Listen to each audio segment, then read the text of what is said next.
Sejam bem-vindos ao Psi 360. Eu sou Áurea Manoeli e ela é Helena Gabriela. Nós somos estudantes do 10º semestre de Psicologia da Universidade de Salvador. E neste canal vamos mergulhar a fundo na psicologia e suas áreas. Junte-se a nós nesta jornada de autoconhecimento e consciência.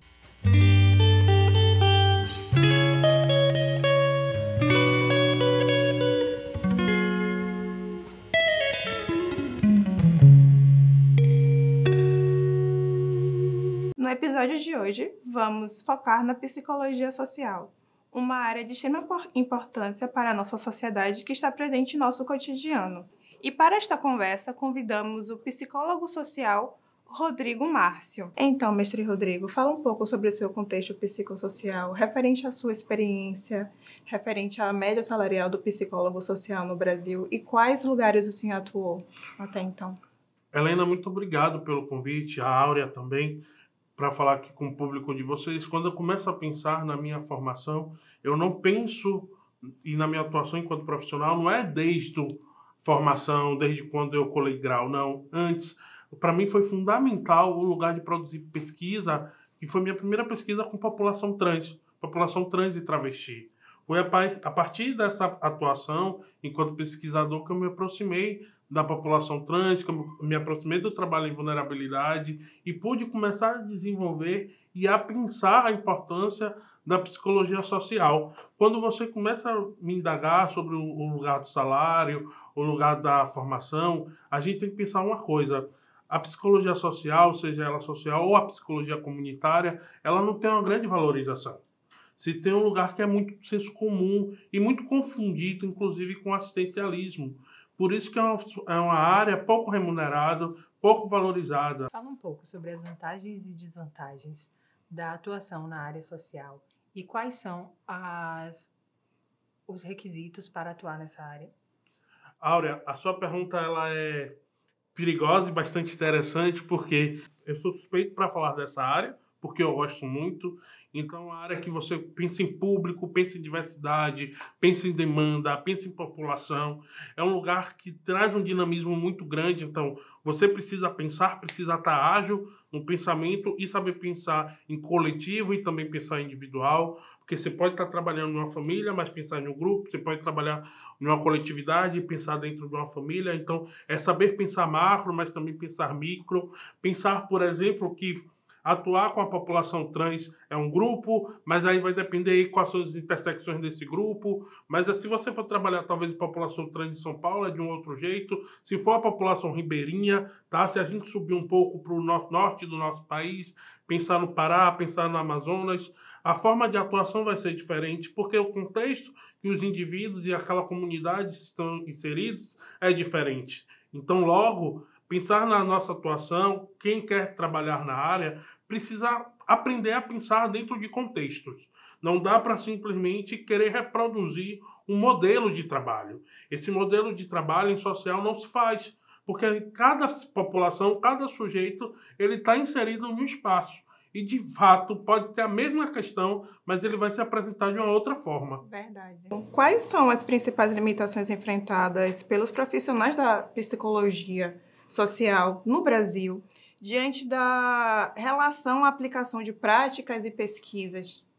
Pronto. Muito boa a sua pergunta, Helena, porque quando eu penso no meu processo de formação, eu tinha uma carga horária de 1 hora. 1 hora para uma disciplina ela é muito pouco. Quase ninguém quer trabalhar nesse social, justamente como eu tinha falado anteriormente, porque dá essa impressão do assistencialismo, mas não é assistencialismo. Pensar em psicologia social, atuar enquanto psicólogo social, é pensar assim, demanda é pensar em sujeito, é pensar mais na necessidade, é pensar naquilo que a gente, enquanto psicólogo, tanto fala que é autonomia, e não pensar em assistencialismo. Existe uma desvalorização dentro do curso da psicologia, dentro dessa área. Só para o seu público pensar, dependendo qual for o local que lhe contrate, ou a instituição, ou a própria prefeitura, a saúde é garantida em salubridade e periculosidade.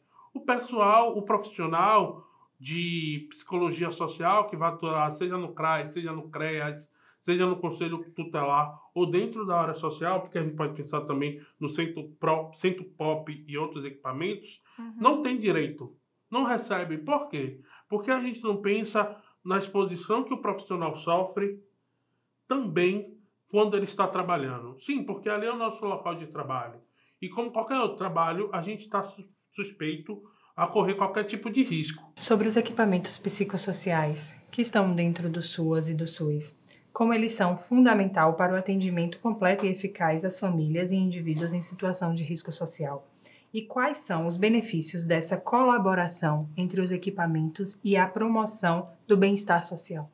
Áurea, quando você traz a colaboração, a gente fala muito dos equipamentos, né? Aí a gente pode pensar CRAS, CREAS, Conselho Tutelar, Centro POP, como alguns já citados, né? Que são equipamentos básicos ali do que promove o SUAS. É importante pensar neles.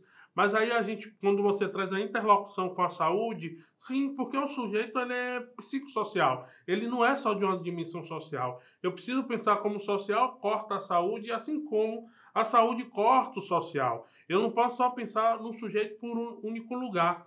E para além da articulação dos equipamentos, Áurea, eu preciso pensar na articulação dos profissionais. Isso é um ponto importante que a gente precisa salientar.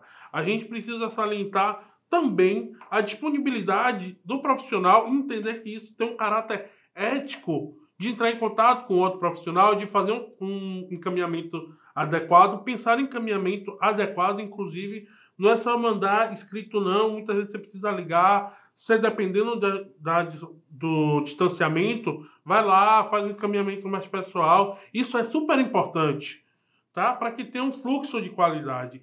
Inclusive, Áurea, uma das grandes dificuldades dos profissionais é não saber encaminhar.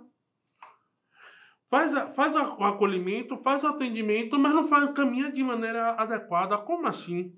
Simplesmente não faz uma demanda mais atenta, não pensa nos equipamentos que vai encaminhar para que se faça fazer o serviço. Não, só vai encaminhando. E muitas vezes ou não resolve, ou só resolve uma parte, ou você tem equipamentos que pode resolver tudo em um lugar só. E isso facilitar a vida do usuário, porque observe, pense em uma população e aí a gente está pensando no público do CRAS, né, que comumente é um público de baixa renda, é um público que está numa situação de vulnerabilidade social, às vezes não tem transporte.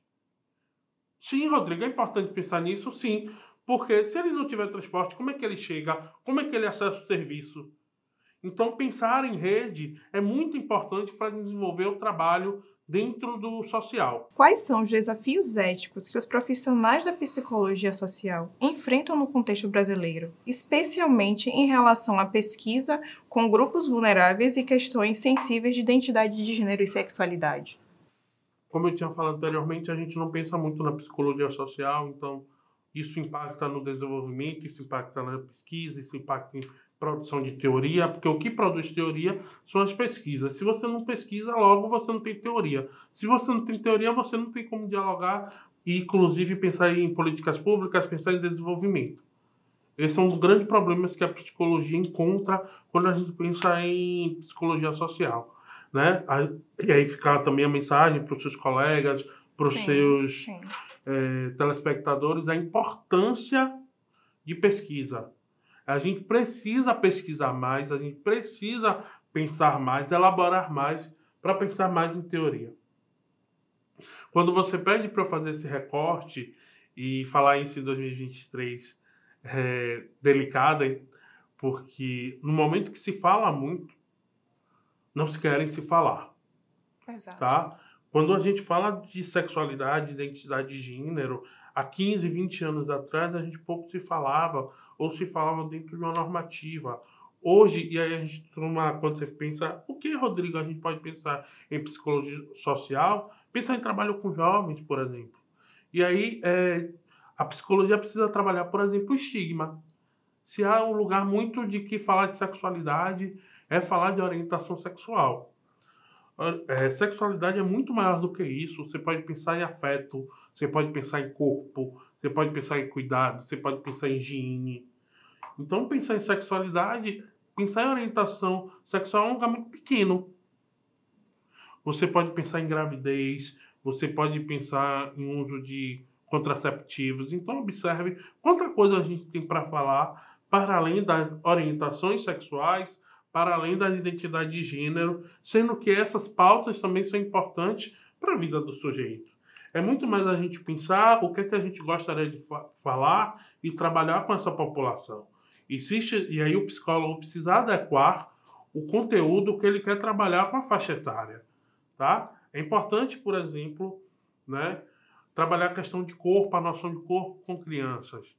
Com infante ou com a adolescência, pensar em afeto. Né? Como é que esse afeto chega para você? O que é afeto?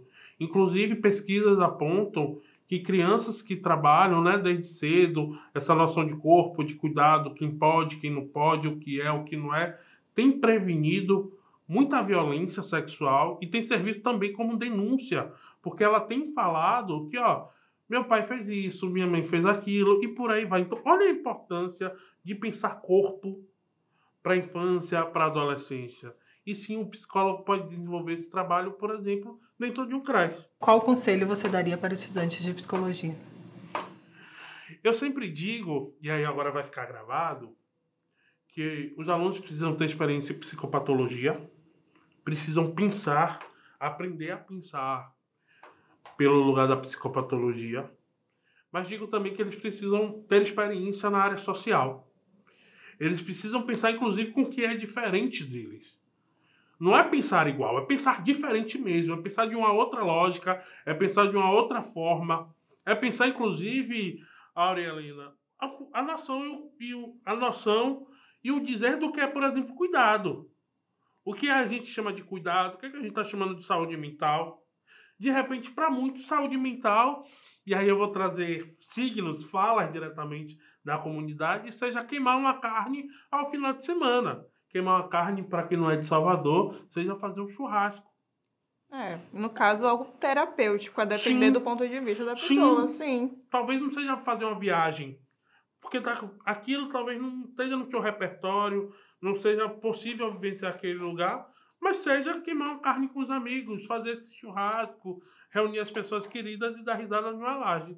Talvez o lugar de saúde seja esse, e não pensar, por exemplo, uma viagem. Muito obrigada, Rodrigo, pela sua disponibilidade, por compartilhar sua experiência aqui conosco essa tarde. Muito obrigado, meninas, pelo convite. Sempre que vocês quiserem, estarei aqui. O PIS 360 fica por aqui hoje. Não esqueçam de ativar o sininho, deixar o seu like, compartilhar e deixem suas dúvidas e experiências nos comentários. Até o próximo episódio!